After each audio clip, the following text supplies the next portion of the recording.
Just looking at Cape Argos right now, you can see it's a very fast eroding drumlin headland. It has a very extensive bedrock shoal off the front of it. It's probably, I guess, about 10 meters high, maybe a touch more. And there are bedrock outcrops all around, intermittent outcrops on the shore zone. The beach facing to the east is sand and pebble with a coarser material at the top of the beach and fringing the base of the beach. It was a high, steep sloping gravel beach crossing over the small pond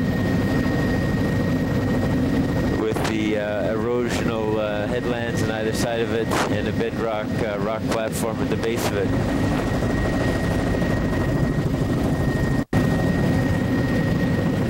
Now we're flying at about 400 feet and our ground speed is around 80.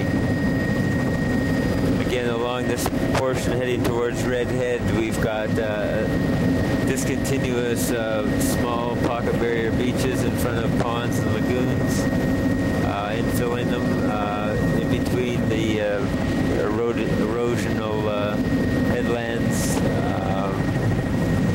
glacial quaternary deposits.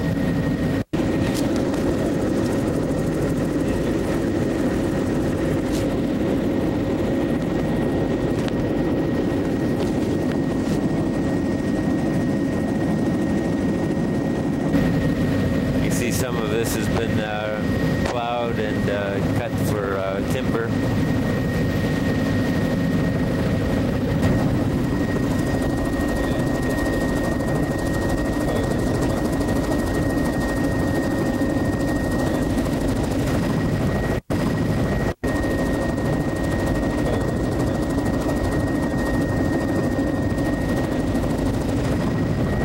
Coming up on Red Head.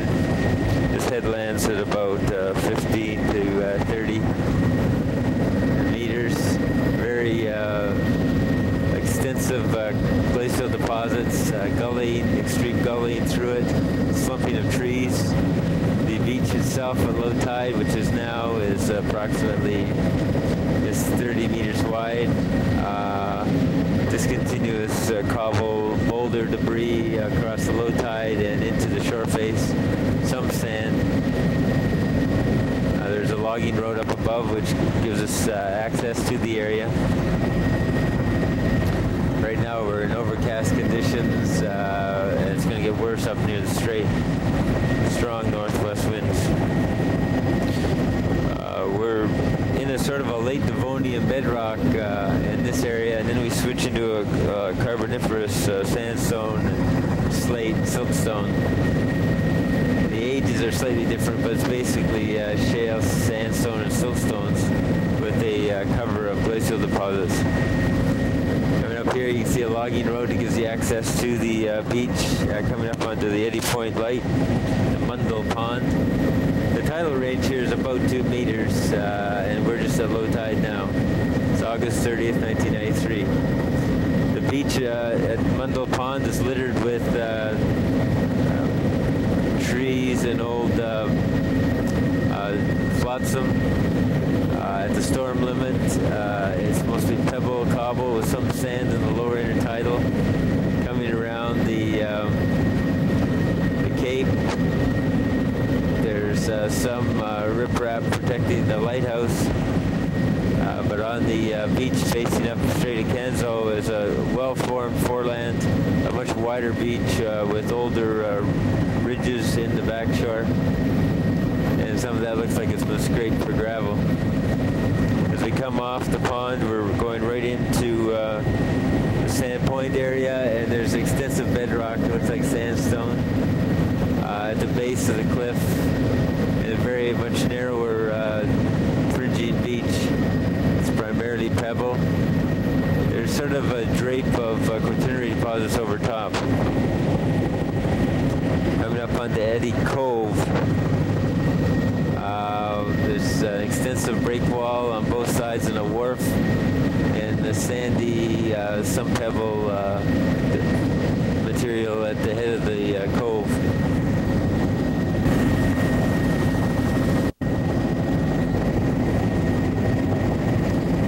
using one of the other small ponds along this shore. It has drainage going out through the highway, and there's several boat ramps along this shore.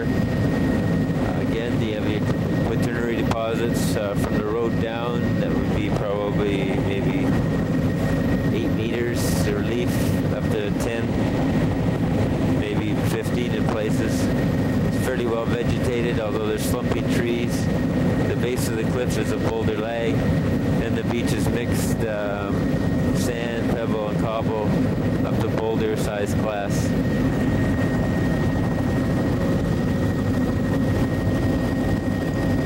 We're just getting into some rain showers now, unfortunately, but hopefully it'll hold up for a few minutes.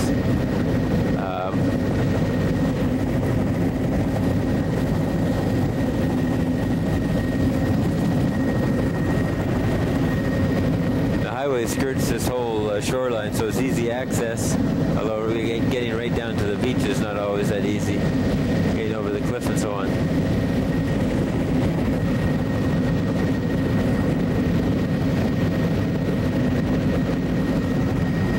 Continuous beach all the way along shore, similar nature.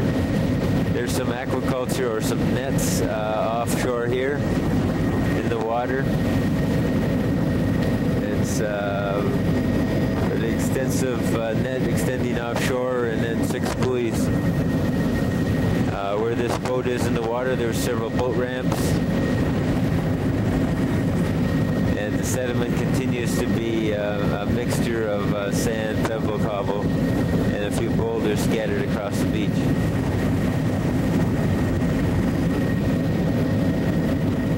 The waves right now are picking up out of the north because of the strong wind that we're just approaching. Now, as we come around the corner of Melford Point,